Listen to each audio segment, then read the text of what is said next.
What's going on, guys? GSMSD here and welcome to a brand new video. Welcome to your daily dose of transfer gossip. And today's Wednesday the 30th of January, the day before deadline day. And in fact, we have got a lot to get through in this episode, so just before we get started, if you could show your support by leaving a like rating, that'd be absolutely awesome and greatly appreciated. If you're new to my channel, press that subscribe button for more, and press the bell notification next to it so never miss an upload. My previous video will be down below in the description box, and current schedule every day at 8 AM UK time is a new transfer video. And finally, in the comment section below, if you could rate this January transfer window out of 10, what score would you give it? Right then, let's jump into confirmed transfers, and the very first player is going to a Mexican centre-back called Diego Reyes. He joined Ciro Leganes in Spain from Fenerbahce as a loan for the rest of the season. And now we have got somewhat of a FIFA Ultimate Team legend, that's going to be Opara. If you go back to like FIFA 12, FIFA 13 where there's a silver and a bronze, he was used so often. He's always been a very pacey centre-back in the game, and even on FIFA 19, he's still got 83 pace. He's joining Minnesota United from Sporting KC, and for the fee itself is quite a strange one because I say it every single time, I'm not sure how MLS transfers work. But it's $900,000 in targeted allocation money and up to $100,000 in bonuses. Ledbetter has rejoined Sunderland after about 10 years away from them, that's from Middlesbrough, as a free transfer. He's followed by a player called Marco Rog, or Rog, not sure how you say his name, but he's joined Sevilla from Napoli, again a loan deal. Bath has joined Stoke City in the Championship from Wolves at a £3 million fee. A defender called Kim Min Jae is up next, joining Beijing Guoan in the Chinese Super League. It's from Jumbuck Motors and the fee is the equivalent of £4.7 million. A player that hasn't been in an Ultimate Team since like FIFA 16 or FIFA 17 is a Brazilian defender called Adelan Santos. He's now joined Al Ahly in the Saudi Pro League from Valencia for an undisclosed fee. They also announced a second signing yesterday called Nikolai Stianku, that's from Sparta Prague, for a €10 million fee. And next up we have got Rakitsky. He's joined Zenit St. Petersburg in Russia, although in regards to FIFA Ultimate Team, I don't think they're on the game this year. Now I could be wrong there, but I believe they're currently licensed with PES, that's the reason they're not on the game. But he's joined them from Shakhtar Donetsk for a €10 million fee. Martin Caceres has rejoined Juventus for their third time in his career now. It's from Lazio on loan for the rest of the season, that's cost them €600,000. And that's because Mehdi Benatia's transfer to Qatari side Al DUHAIL is now official. It's from Juventus for a fee of €8 million, rising to 10.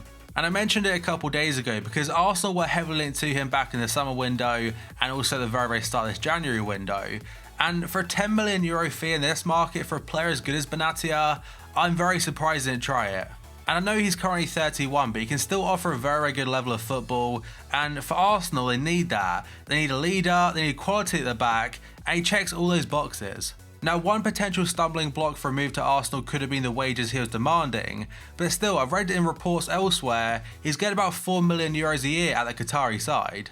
And I haven't done the maths to work out how much that would be per week, but still, either way, you get my point. And now we have got the official confirmation of Leandro Paredes joining Paris Saint-Germain from Zenit St. Petersburg. It's a €40 million fee, plus bonuses taken up to 45. He signed a 4.5-year contract, and he'll wear the number 8 shirt. And this next transfer looks like it will be happening now according to Fabrizio Romano, also Mundo Deportivo. They're saying Denis Suarez is set to extend his contract at Barca until 2021. That's before being loaned out to Arsenal. And the Fabrizio Romano part is that Denis Suarez is now trying to force a deal with Barca to join Arsenal soon, and they're now in advanced talks. Now, because he's set to sign a new contract before going out on loan, does that mean the loan with the option to buy is still on the table, or is there no option to buy at all? And another Arsenal rumour, this time according to the Daily Mirror, is that Arsenal want to sign Chelsea and former England defender Gary Cahill. He's 33, that's to help ease their defensive injury problems. Now I mentioned just a second ago that Arsenal do need leaders in their back line, and Gary Cahill, he might not be as good as he used to be or anywhere close to that, but he definitely is a leader. And I know Mustafi isn't very consistent anymore, and Koscielny isn't very reliable because of his injuries. So would he come in and start for Arsenal, or should he start, or is he good enough? Probably not, but he's not a bad player to have as a backup. A very short one according to Sport in Spain is that Chelsea want to sign Croatia and Barca midfielder Ivan Rakitic in the summer window. They haven't mentioned any kind of fee just yet.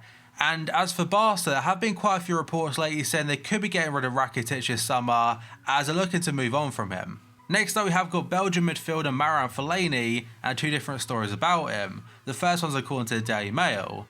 They're saying Fellaini has opened talks over a multi-million-pound move from Manchester United to an unnamed Chinese Super League club. But according to HLN, Shandong Luneng are the Chinese club that are interested in the midfielder, and they want to get a deal done as soon as possible. He is still injured for about 2 or 3 more weeks, and for United, they want around £15 million for him. And next up, according to Sport Bild, they're saying Tianjin Teda have made an offer for Bayern striker Sandro Wagner. And the crazy thing about his transfer, to put into some perspective, is that they've offered him a 2-year contract, and according to the article, he'll earn more in those 2 years playing in China than he has in his entire career so far. Now, I know he's the backup striker to Robert Lewandowski, but so far this season, and in previous years as well, Lewandowski doesn't get injured too much. And if I was in Sandro Wagner's shoes, being 31 years old and not really playing too much football, also being offered around €15 million for 2 seasons, you can't blame him if he takes it. And now we have got Arjen Robben, and he has confirmed that this summer transfer window he'll officially be a free agent after leaving Bayern after 10 years at the club. And according to Yahoo Japan, they're saying Robben could join FC Tokyo this summer when his contract expires. But talking to Sky Germany, his father played down talks about moving to FC Tokyo by saying he wants to get fit and a decision on his future has not been made yet. Now, there are still rumours suggesting he could be going back to PSV Eindhoven, but as of right now in the J-League, there's quite a few big names there. You got Podolski, Fernando Torres, Iniesta, and David Villa. Gianluca Di Marzio has said that Roma are hoping to sign Croatian defender Vida from Besiktas. He hasn't mentioned any kind of fee as of yet, but the club want to get it done before deadline day. And as for Vida, he has been linked to move to the Premier League to like Fulham and stuff, but nothing really materialised. An interesting one for Celtic fans up next, according to the Daily Mail, is that Celtic are attempting to put a deal in place for Borussia Dortmund defender Jeremy Toljan. It's set to be a loan deal for the rest of the season, and Rodgers wants it completed before deadline day. And next up we have got Johnny, and according to the Express and Star today, they're saying the Wolves will pay £18 million to Atletico Madrid to make the transfer of the defender permanent. That will also equal their club record fee for a player. Now, that transfer record could be beaten pretty soon if they sign Jimenez on a permanent basis. I think it's like £30 million for him, but as of right now, no decision has been made. And next up, according to Football Italia, they're saying AC Milan have reportedly made an approach for Everton forward Ademola Lookman. It's understood the Serie A giants have been rebuffed in their pursuit for the 21-year-old, but they are expected to return with a second offer ahead of the transfer deadline later this week. And next up, according to Marca in Spain, they're saying James Rodriguez has told Bayern Munich he wants to leave the club at the end of the season, and Arsenal are interested. There were rumours suggesting that Arsenal could get him on loan for the rest of the season and cut his loan deal short with Bayern. Other rumours were suggesting go back to Real Madrid and fight for his place, and even more rumours are suggesting he could be used as part of a deal to get Christian Eriksen from Tottenham to Real Madrid. And speaking about Spurs, according to ESPN, they're saying Tottenham are planning a £30 million offer to sign Valencia midfielder Carlos Soler, but not in January, it's for the summer window. PSG are also monitoring the 22-year-old midfielder, who could play on the right-hand side in the midfield or in the centre. And yet another midfielder linked to Tottenham now, according to Sky Sports, is going to Yuri Tielemans. They're saying Tottenham are exploring the chances of signing Yuri Tielemans before the window shuts. However, Leicester remain the favourites to sign the Monaco midfielder. And now we have got yet another update regarding Idrissa Gueye and his future potentially away from Everton. So according to Sky Sports today, they're saying PSG have made a £21.5 million bid for him as rejected, and because of this the midfielder has now handed in a transfer request to try and force a move. L'Equipe are saying Everton have rejected the transfer request, but the player is asking Everton to let him to leave so he can make his dream move. And next up, Gianluca Di Marzio has said that Monaco is set to make a late move for Inter defender Miranda. Miranda has asked if he can leave the club because he wants more first team football, and as of right now Inter is not really getting that. But for Inter, they need to find a replacement before selling the 34-year-old Brazilian. And Di Marzio does mention that because Inter want to replace Miranda with an experienced defender as well, it could be Parma's Bruno Alves. Now bear in mind, in 2016 he was part of the Portuguese team that won the European Championship, and he's played for so many different clubs over so many different leagues. And now we have got Callum Hudson-Odoi, and very recently he put a transfer request in just before playing for Chelsea in the FA Cup match, but according to Goal.com today, Chelsea have denied that transfer request, and if Bayern still want to sign him they've got to wait until the summer window.